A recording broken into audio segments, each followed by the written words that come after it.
Hi, it's Mr. Bye for Now from Millwall Football Club, and you're listening to the world famous AchtungMillwallachtungmillwall.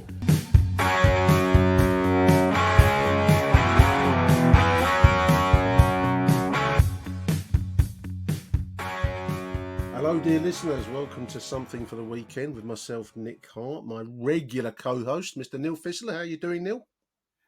Hello, Nick. How you going, mate? Yeah, just about recovered from that snooze fest last night, I guess.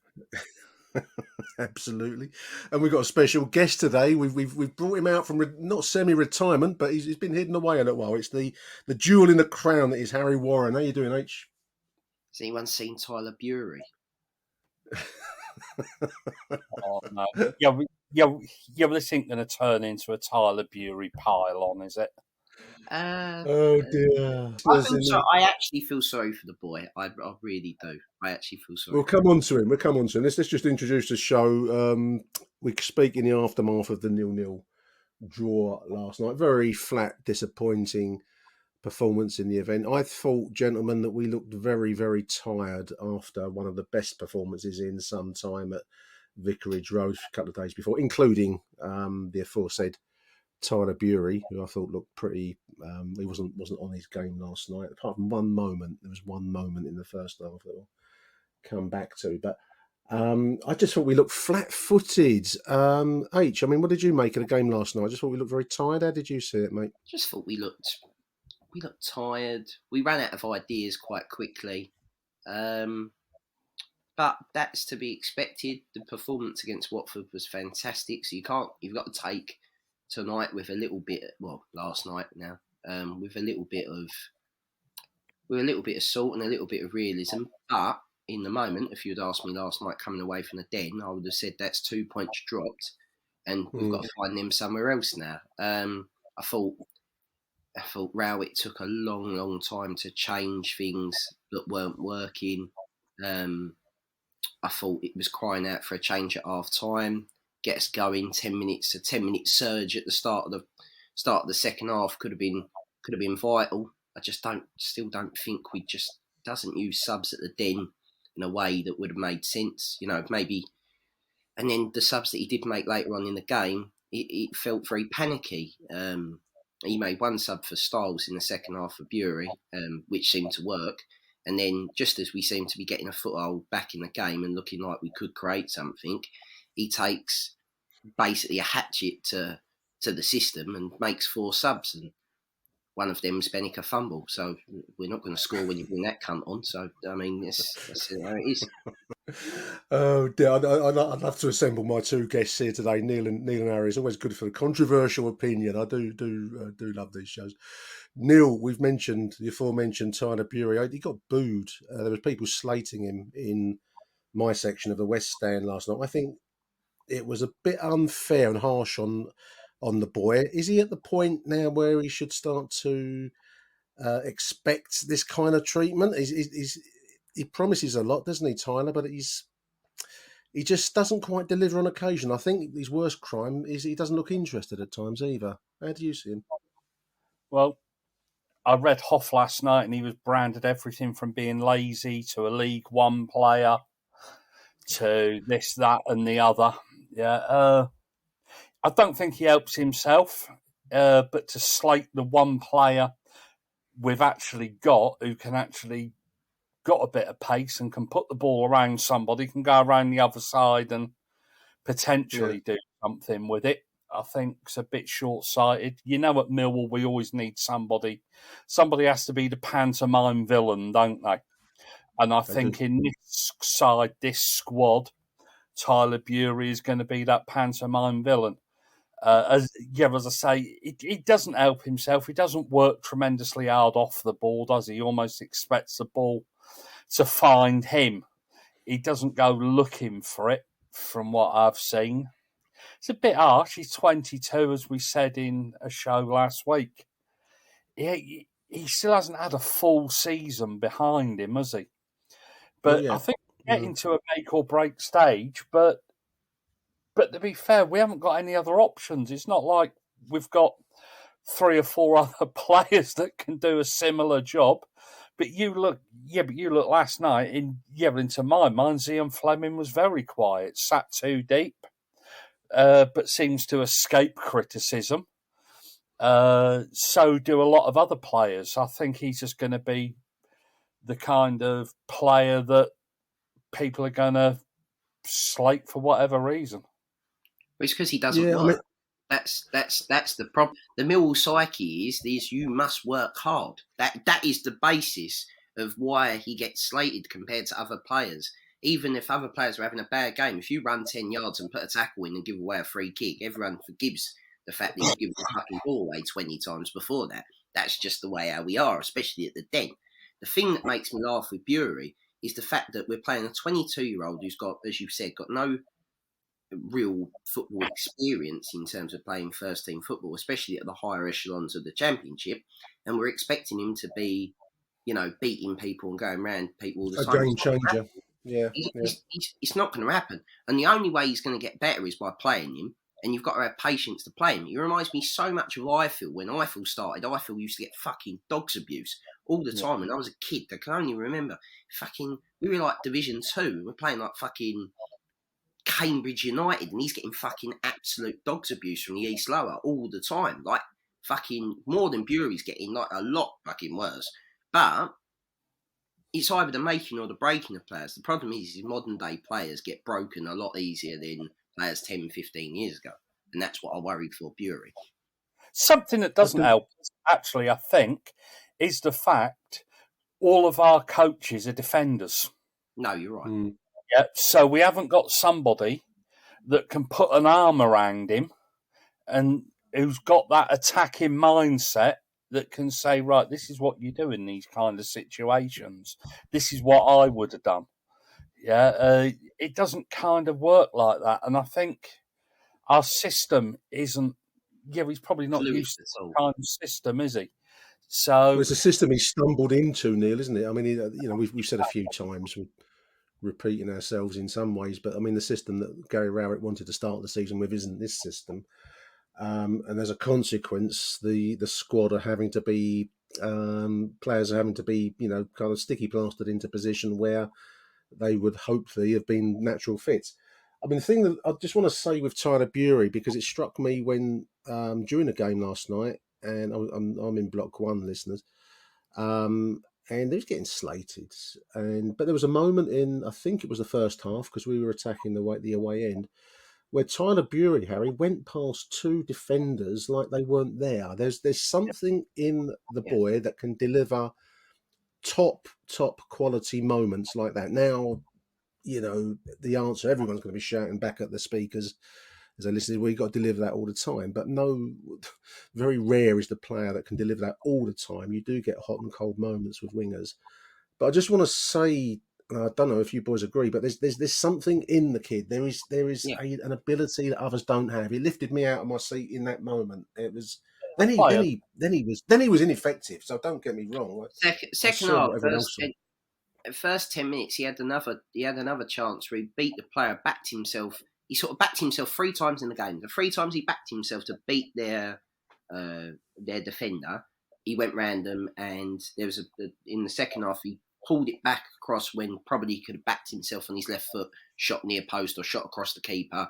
Hopefully the keeper palms it out to somebody else. This decision making that again I think comes from playing. But my comparison, and the thing that I will say, is compare the wages that Tyler Bury is probably on against other players in that side that are not performing, that ain't even in the squad. And then you start to see it's not really Tyler Bury's fault that Tyler Bury is being lent on. I'm looking at certain players who are getting a fucking free ride at this football club at the moment in terms of being wage thieves. And Ryan Leonard. Well, Ryan, what I would say for Ryan Leonard is Ryan Leonard played over 200 games at Southend and Sheffield United without being injured, and then comes to Millwall and gets injured by Bobby Backache. So there is something there. That's probably why we're spending 10 million quid on a fucking new training ground, because Calmont Road has been cursed by the gypsies or something. I don't know, but it's fucked. The simple fact is that this squad, the 11 / maybe 14 of those players are at the level of where we are in the table. Maybe, right? There's a lot that ain't. and that's our problem. When Plan A doesn't work, we don't have the depth to do Plan B, and that kind of showed a bit last night that when the cupboard's bare at Millwall, it's fucking bare, and that's where we were. Mother Hubbard's bench on last night, wasn't it? I mean, I thought Bury would come off. I was surprised he actually started the second half, boys, because I thought at the end of the first half he was looking like he wasn't on it. He had that moment. Maybe that's what Gary Rowett hangs on for those odd moments. But Styles came in the 60th minute, and I know he's coming off of injury, but he was largely quiet after that. Our problem last night was that I thought midfield was second best in the second half, Neil. I mean, I thought Bristol... You think was quiet, Styles? I thought Styles was really good when he came on. Yeah, so did I. Yeah. Okay. Yeah, I didn't see an awful lot. You getting confused with... Like our most effective midfielder when he came on. Yeah, he was tried to play the ball round the corner. I mean, we came back into it towards the end of the second half, but I thought the bulk of the second half, our midfield generally was second best. You know, we were getting... Bristol came on strong, and I thought we were losing out in midfield, and they were coming through pretty much... well, we got lucky, didn't we? I mean, the second half, they had chances in front of goal on a number of occasions.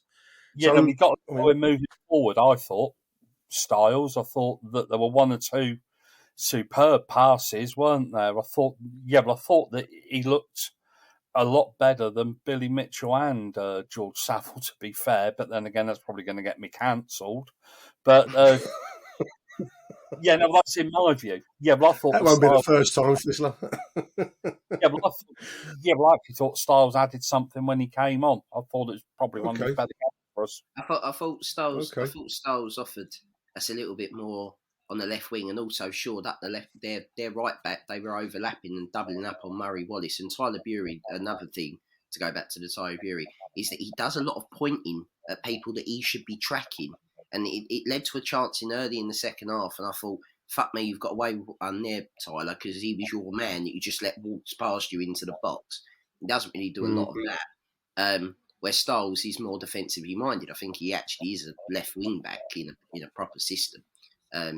So, you know, I just think, and I would have liked to have seen that be left maybe for 5 or 10 more minutes without making another change, and then you take Saville off, you bring fucking George Honeyman on for reasons that I don't know.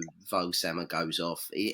Fleming ends up playing centre forward. It just is, you know, it's just a very, very... It looked a little bit random towards the end. I mean, Fleming, I think, Neil, you said already, and I agree, Zian Fleming had a very quiet game. He's an interesting player, Zian, because obviously in some areas of his game, I think it was described by Billy Mitchell in the news, London News Online as our talisman, and he has been joint top scorer for the division, or close to it. But he's actually got limitations in some areas of the games. He doesn't really beat a man, does he? He's not great at taking a player on and getting past him.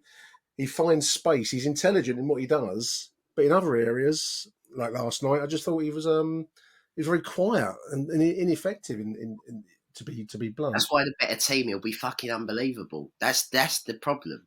That is the problem. The players are not. They don't think the same way he does. Like we have been robbed of fucking a Jeb Wallace, Zion Fleming link up because we'd have fucking walked the division. We just would. You just would have done. You'd have created so much between the two of them. And that's really where there's no one else. There is no one else that does anything. I mean, even last night, they're fucking firing the ball out to Vogslammer, who was having an off night. And he's expected to fucking drill crosses in like a winger.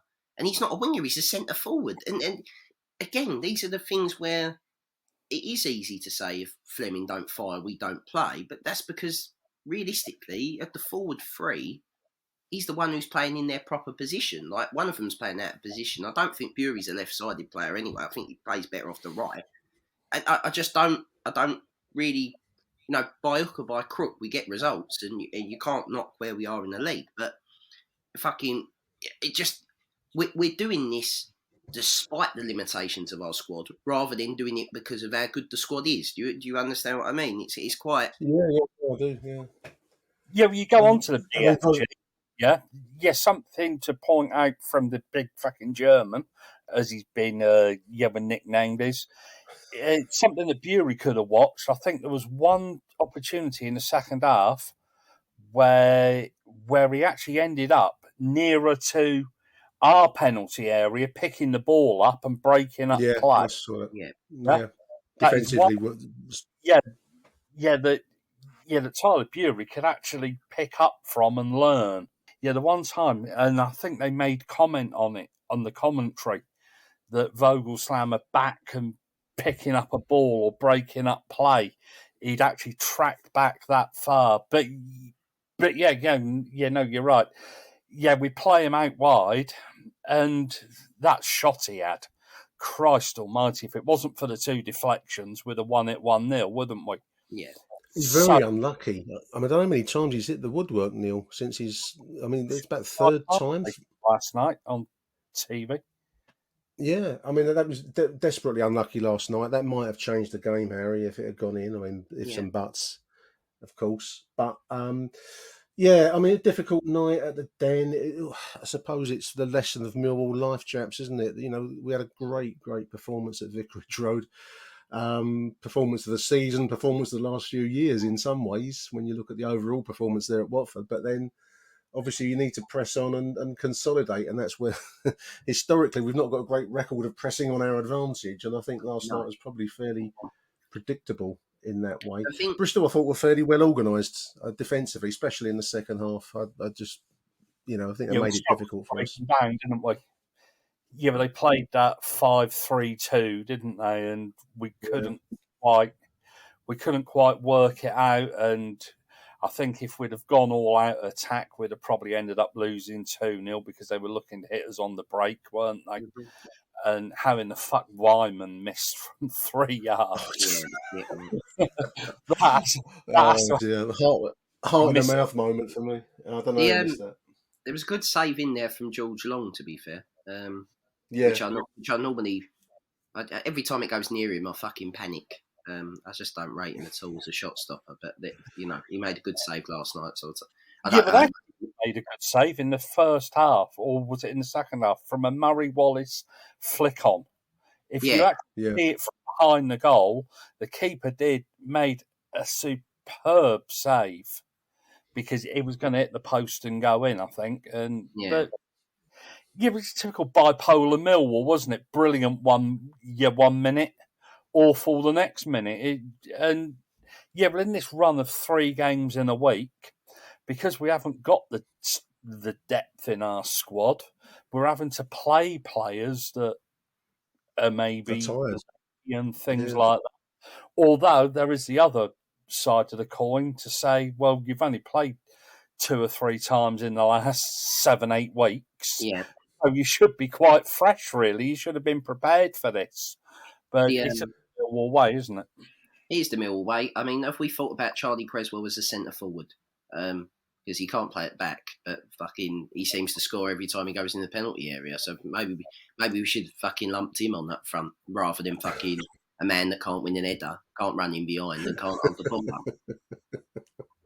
I had to laugh. I've got to say this, right? That cunt is on 15 grand a week. Harry's getting a fucking free ride and not getting fucking more abuse than Bury. I have no idea. Honestly, I'd rather play the kid. I'm really glad we signed this kid from Ireland because hopefully I never have to see him at the club again. He didn't want to be here. He wanted to fuck with the Champions League football in Belgium. It's the fucking most ridiculous transfer we've done. It's fucking awful.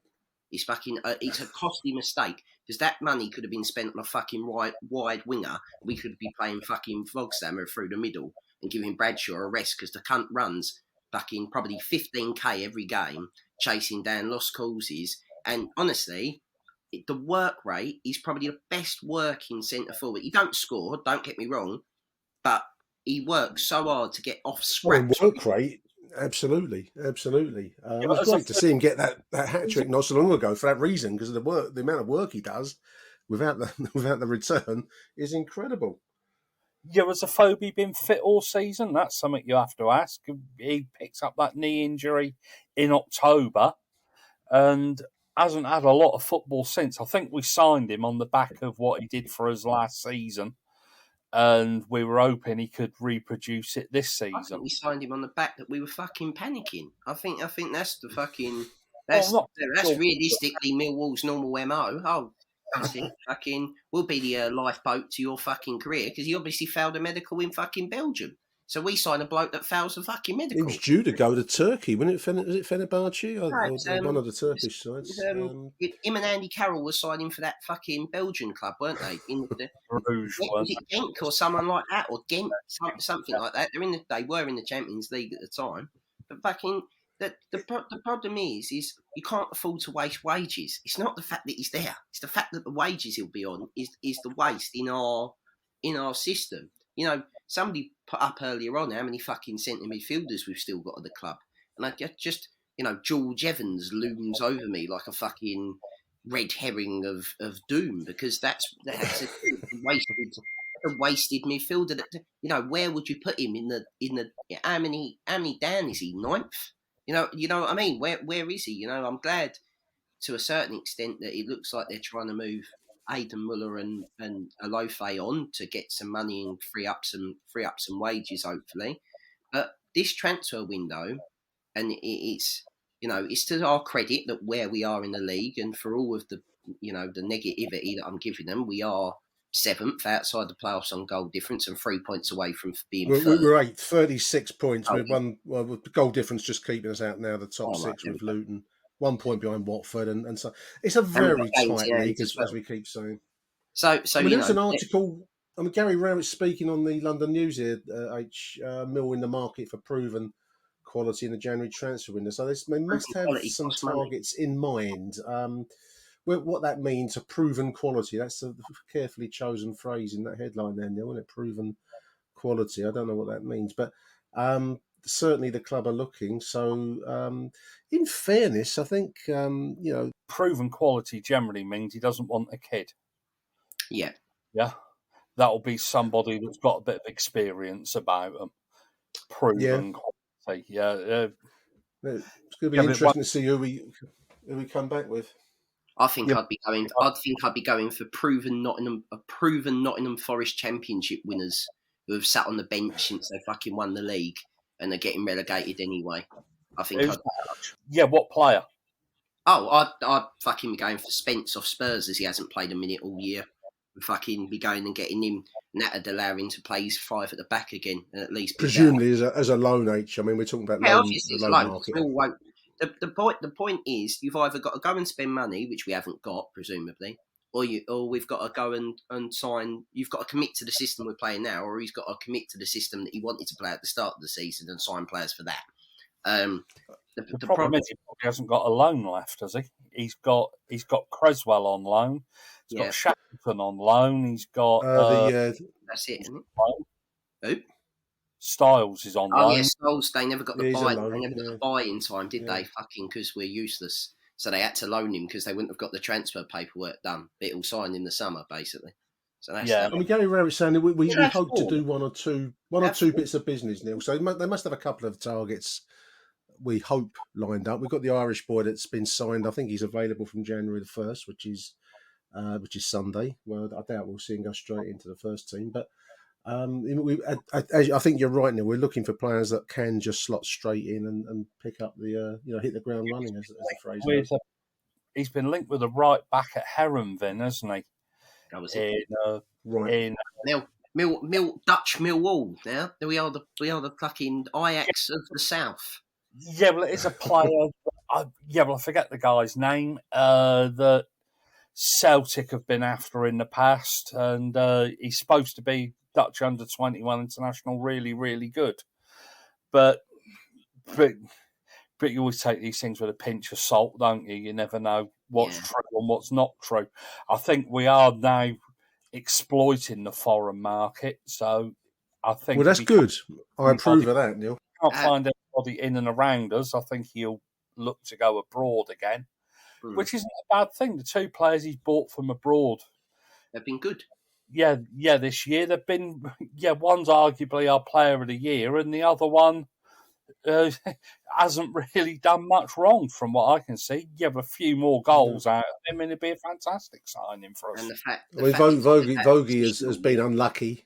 A very unlucky player, but he puts the work in, chaps, doesn't he? I mean, I think you're right. I think both of the foreign signings we've had, which is a contrast with many of our foreign signings in the past, have been pretty effective.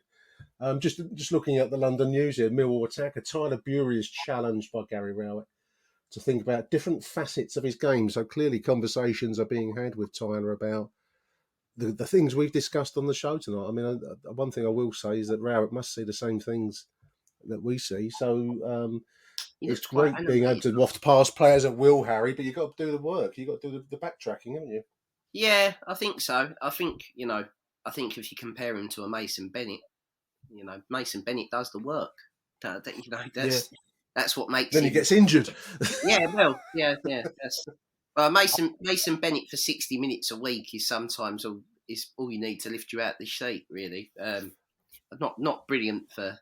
Maybe play 20 games a season at a push. That's the most you're going to get out of Mason, but what are 20 games? I wondered whether we might see Roman Esse again. I mean, obviously he took the field I would rather have played him. Not last night. I mean, it was on the bench. And I would have rather brought him on than fucking Benica Fumble. But there we go. Well, he's set to remain in the first team fold for the remainder of the season, Neil. So, that's good. We like to see young players coming through.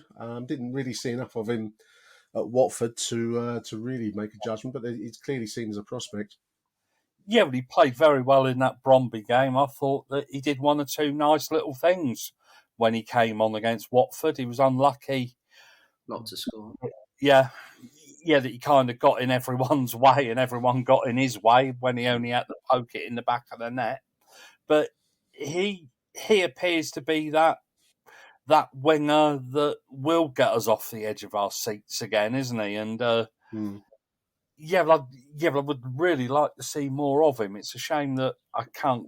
I don't go to under 23 games because I used to watch quite a few of them. But I'd like to see a little bit more of him. He's certainly very highly rated, and those people that do watch the under 23 say that he's a very good prospect. I'd play the under 23s in that FA Cup tie. That's my fucking plan. I don't give a fuck about the FA Cup this season. Well, I know what's going to happen. We'll probably win and we'll go on a run and it will ruin our fucking promotion fucking aspiration. So fuck the FA Cup up.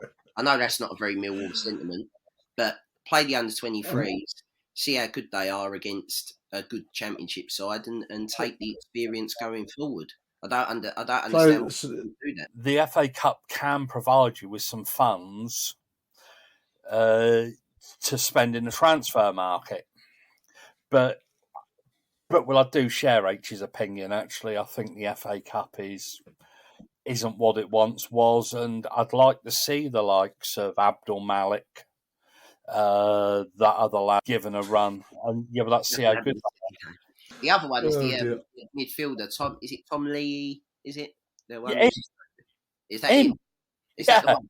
All right. I can't pronounce his name either, and he hasn't got a nickname yet. At least with local slam, we can call him BFG, can't we? Yeah. Rowett's tasted nicknames are pretty basic. They seem to be a take on your surname, whatever that might be. Benno, Lenny. I'm just reading about injuries, players coming back. Styles is back now, as we saw last night. Scotty might be available soon, and Lenny is not a million miles away. With Benno, maybe another week. I think we might see some of these rehabilitating senior players alongside some youngsters in the FA Cup, and we'll see what kind of run we can get out of that. Scotty Malone. He's got that kind of Guy Fawkes style moustache and dot on the chin look now, isn't it? For whatever reason. We'll see. He's an artisan barista in his spare time, Nick. Works at a coffee shop. Achtung, Millwall. Booze at a full time, chaps. I don't know. I think, and I know that the win at Watford raised expectations, but we are Millwall. We don't often press on. You can say the performance was poor last night. It was a bit strong to boo the team at full time. I thought, effort wise, it was full on, but it was just ineffective. But I find that's the holiday crowd. We get an odd crowd on holiday games, boys. I find. I don't know if it was booing the team. I think it was booing the lack of invention going forward. Also, like when they put 2 minutes up, Millwall decided to pass it backwards more than fucking forwards. Yeah, that was poor. Rather than lump it forwards. Yeah. Like, it's just 101. You need a goal. Go forward. It's that way, right? Like it does feel a bit like that sometimes. I think is where that was unintelligent, Neil. I mean, I've surprisingly little time added on there. Actually, it's quite unusual now. We generally see 4 or 5 minutes, but 2 minutes. Well, the referee is the elephant in the room of last night, because that referee had to make an apology. One of the few referees who's actually ever made an apology in the EFL for his performance against Bristol City earlier on in the season. Now, logic would say that you don't allow him to referee another one of their games for a little while. But the FA, in their infinite wisdom, decided to let him referee the game against us last night. So we could have had GBH against us in the penalty area and we weren't getting a fucking penalty. So it wouldn't have mattered. But to be fair, though, I thought he had quite a decent game. I thought he controlled the game. He wasn't overly fussy. He gave us free kicks. I didn't actually think he had a bad game myself. Yeah, but he let one or two things go. I think there was one. Hutchinson went straight through the back of Somalia, didn't he? In the middle. Yeah, and but he kind of waved it off, and I think it was a nailed-on yellow card, wasn't it? But I thought that all that rolled around all night, so I think he deserved a bit of fucking divine retribution. I think the ref, all right. But I take your point, and it was a professional game body. I had to apologise for him not giving them 2 penalties in a game. That's a dangerous route to go down, then it fucking getting refereed. Sod's law is he's going to try and even it up. Yeah, thankfully, last night he didn't try and even it up, did he? But then again, we didn't give many opportunities for him to even it up, did we? No, I suppose that was his perfect game. Fucking no action in either penalty area, and he could get away with it, kind of thing. So, the other thing I just wanted to mention, chaps, this was online earlier on, and it gave me a right ump when I came out of the ground. And I imagine it was a police decision, Neil, because I think you replied back to me on Twitter. But the closure of the main gate, I wasn't aware there was any kind of profile fixture. Maybe I'm not privy to police intelligence, so I don't know, but the main gate was closed at full-time, listeners, and the effect of that is that it channels the whole Millwall crowd out through the Stockholm Road exit, which is quite narrow because you get vehicles parked over there. Quite a few vehicles parked up. More agents in the same conversation. Oxymoron. It don't work well, does it? No, well, it's not the first time it's happened, and it won't be the last time either, is it? Well, normally you close that main gate for separation, obviously. But when you get to Ilderton Road, once you've shuffled through the railway arch at Stockholm, for those that don't know the layout there, you go through another railway arch, but it's quite a narrow one with vehicles parked there. So at one point, there were certain spots there where it's pretty much single file as people were trying to get out onto Ilderton Road, myself included. But there were people there with kids, elderly, disabled, you name it. Everyone's now suddenly channeled down this quite narrow space for no great gain, because once you get onto Ilderton Road, there were Bristol fans walking to and fro out there, because they were really starting to open society then. Well, you can also go out through the back, where I exit back to the east stand, round past the SE16 bar. You can go out that way as well. But what makes me laugh about that is now you get funneled down back towards Silwood that way, and basically Silwood arches are all being ripped up and redone, part of the new Bermondsey project, as forementioned in the past. And basically they've scaffolded one side of the pavement out. So now people who used to park down there to go to Millwall, it's completely blocked on one side of the road. You've got 13, 14, 15,000 people milling about the streets of South Bermondsey with no kind of, safety. No direction. And it is. I mean, I imagine this was a police decision. Yeah, we have said on many occasions before that they don't really want us there, do they? We're just an inconvenience. It felt like that last night, because once you got out onto Ilderton Road, if you really wanted to have it, you could have it out there if that was your. I mean, I didn't see anything of that kind, so I don't know. whoever took that decision, I'm going to guess it was the police commander, Neil, like you said. You're right, but that was a poor decision in my opinion, because it just created. It seems to be the most difficult ground in London to get in and out of, really, doesn't it? Even Charlton's easier to get in and out of, and that's a bit of a pig, isn't it? I mean, long term for anyone that is going to be going to games, the cycle lane on Jamaica Road going into town it's now been twinned with one on Lower Road. They've now made that. That's what the roadworks have been doing that. So now if you drive out and go towards Rotherhithe either way, from Surrey Quays down, it is fucking abysmal, and it will take you 45 minutes to get out there on a match day Saturday. And I am of your opinion, Neil, that it is a concerted effort to make people not drive to Millwall Football Club on a Saturday and block up that link road between Tower Bridge and Rotherhithe, because it's a nightmare, and it's not going to change. And whoever designed the junction, probably Sadiq Khan or one of his fucking minions, it has made it worse. Yeah, but Sadiq Khan and his war on the motorists has actually extended to Millwall, hasn't it? To be honest, well, it succeeded with me, because I didn't drive last night. I came over by train because it was just too much. I think the Rotherhithe Tunnel was shut last night. I think when I it was set open. off to come over. Was it open? It was open. I partaked in the lovely fumes of Rotherhithe Tunnel. Which eventually, as well, was shut when I set off. But anyway, there we are. Unbeknown to a lot of people, that when this new Silvertown tunnel's opened, they will charge you to go through Blackwall and Silvertown, but they won't charge you to go through Rotherhithe, as we see it at the moment, as part of the plans, which again will make you have to pay to come to Millwall. It's not good, is it? It's not going to help. Yeah, for a ground in London, we aren't blessed with a lot of transport links, are we? No. Yeah, but I think that there's only been 2 or 3 games this season where the trains have been running to South Bermondsey. And if you want, it's a fair old slot from Bermondsey Tube as well. It's not particular if you're not. So it's a lug to Bermondsey. It's a fair old walk to Canada Water, to be honest, on the Jubilee.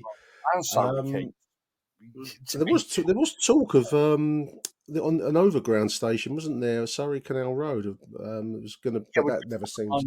We're just beyond the Jeremy Kyle stand when you go up and walk up to the. All the stuff is there for that. All the stuff, like the actual infrastructure and the blocks, is built for that. But obviously, presumably, because you haven't built the houses on the den, you don't feel you need to. There's no money in the station. Yeah, that's certainly not for the likes of us to get to and from our ground. If we get to the Premier League and we have to build this fucking extended walkway around the side, Will Sky insist on having the station outside? You know, the powers that be at TV, they will not be happy with this layout, and they will use their influence to force things through. Yeah, if they want to repeat to the club, because I know they listen to the show, and when you sit down with your next liaison meeting with the Metropolitan Police, that decision could have caused quite a problem, because a lot of people were crammed into a very narrow space to get out of the ground last night, and the normal route, and as Neil says, we don't have an awful lot of space around the ground, strangely. The main route out was closed off for no great purpose or gain. There's got to be better ways to do it than what happened last night. Anyone tell me as well why last night was a 7:45 kickoff? I don't know. It's just that it is without a doubt. I know people work and whatever, and it's not a bank holiday or whatever. But it is, without doubt, the most strange set of fixtures to kick off at 7:45. You know, when what time did QPR Luton kick off? 6 o'clock in the evening. Very, very strange bunch of kickoff times. I know that was probably for the benefit of television, but probably TV. It was TV coverage last night. Big TV lorry in there. Yeah, but do many people work this week? I don't know, mate. I'm lucky enough not to have to. There were 3 p.m. kickoff games. There was afternoon games. There was a 6 o'clock game. I think QPR kicked off at 6 p.m. On that fixture there, in terms of turnaround time for everyone, presumably Bristol would have been perfectly happy with a 6 o'clock kickoff time.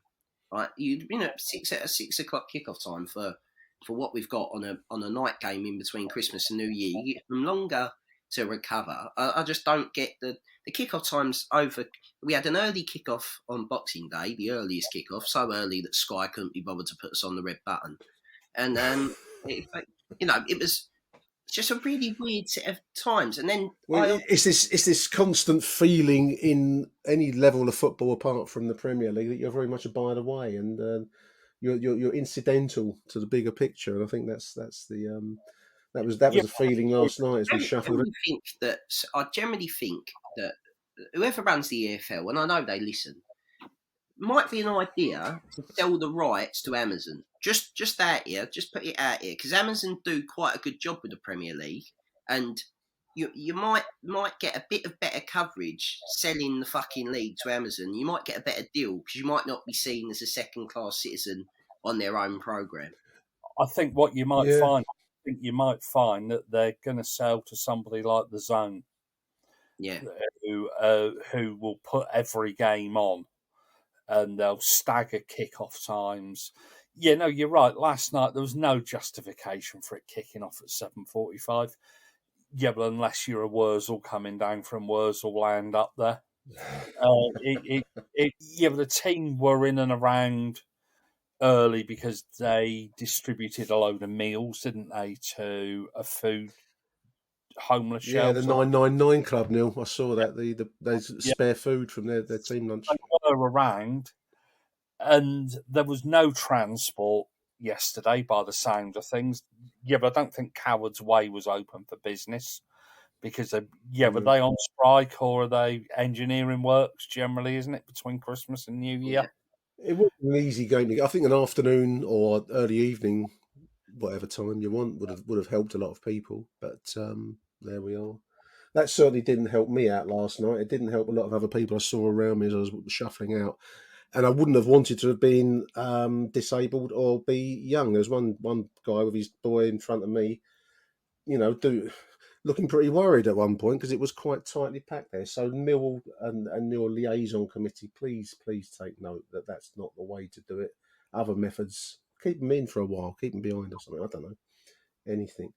That's what cops do, isn't it? Yeah, but they keep you behind. Whenever we go away from home, in South Yorkshire Police, you will now have a 15-mile fucking track around the outside of whatever godforsaken northern town we're in to the train station, whether you're using the train station or not.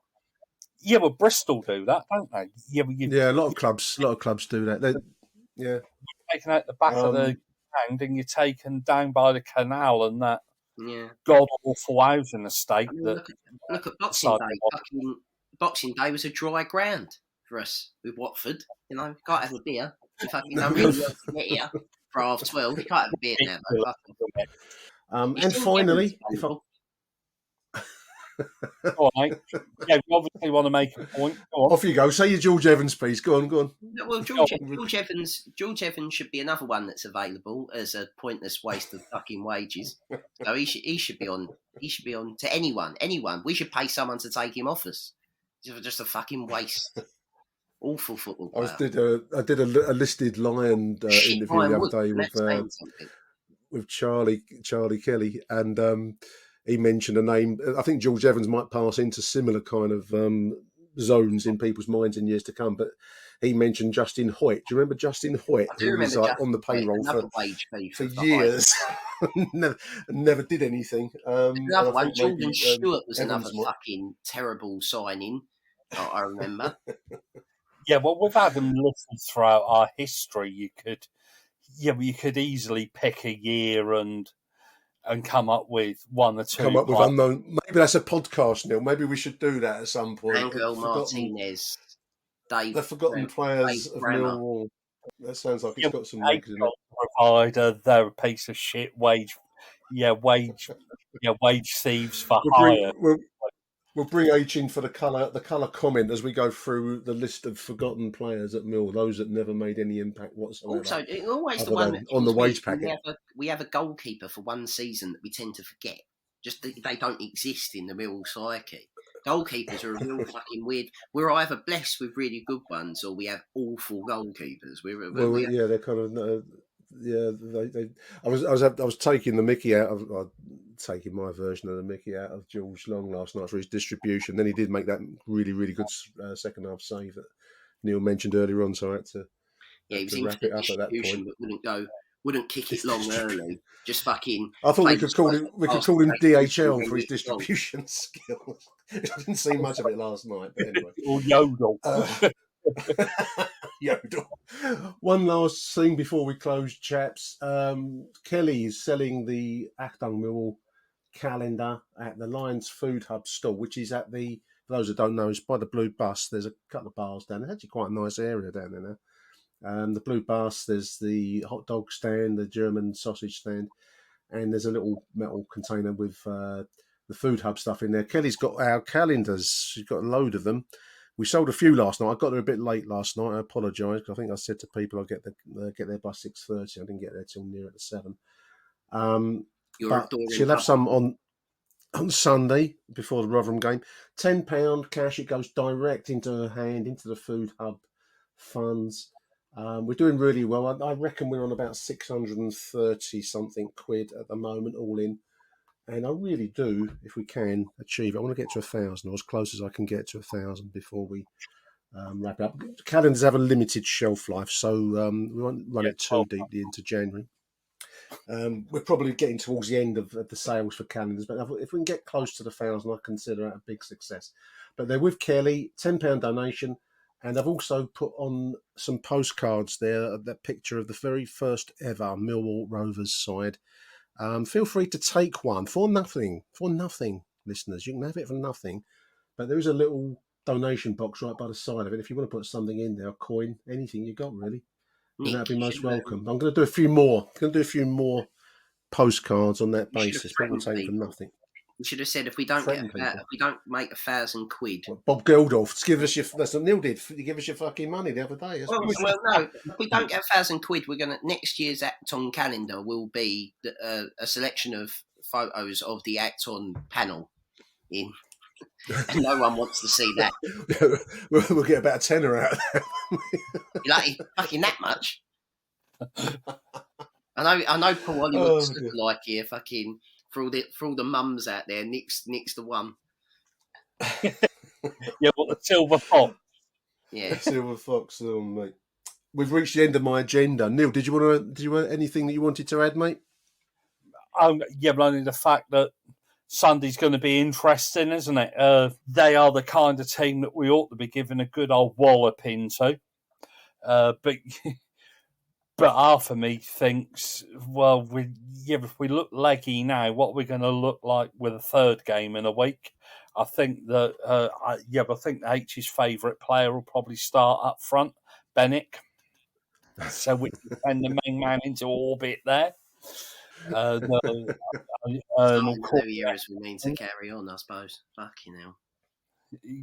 What time kick off on Sunday? 3 o'clock, isn't it?